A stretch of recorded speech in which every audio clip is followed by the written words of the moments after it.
La Genèse, chapitre 13.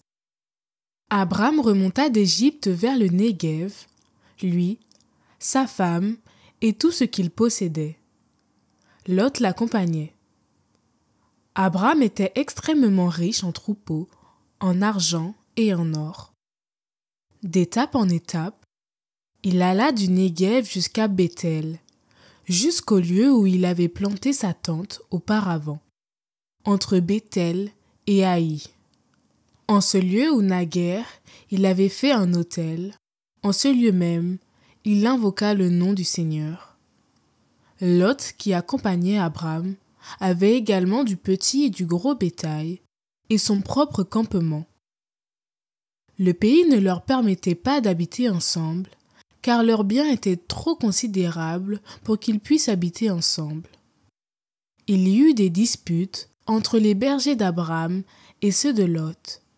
Les Cananéens et les Périzites habitaient aussi le pays. Abram dit à Lot, « Surtout, qu'il n'y ait pas de querelle entre toi et moi, entre tes bergers et les miens, car nous sommes frères. N'as-tu pas tout le pays devant toi? Sépare-toi donc de moi. Si tu vas à gauche, j'irai à droite, et si tu vas à droite, j'irai à gauche. » Lot leva les yeux, et il vit que la région du Jourdain était bien irriguée. Avant que le Seigneur détruisît Sodome et Gomorrhe, elle était comme le jardin du Seigneur, comme le pays d'Égypte, quand on arriva au delta du Nil. Lot choisit pour lui toute la région du Jourdain, et il partit vers l'est. C'est ainsi qu'ils se séparèrent. Abram habita dans le pays de Canaan, et Lot habita dans les villes de la région du Jourdain. Il poussa ses campements jusqu'à Sodome. Les gens de Sodome se conduisaient mal, et ils péchaient gravement contre le Seigneur.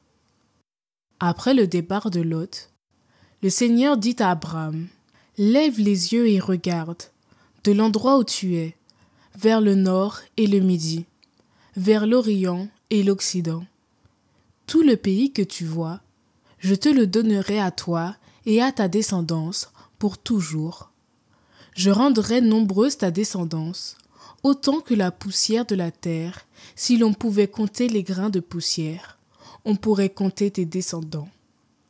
Lève-toi, parcours le pays en long et en large, c'est à toi que je vais le donner. » Abram déplaça son campement et alla s'établir aux chênes de Mambré, près d'Hébron, et là, il bâtit un autel au Seigneur.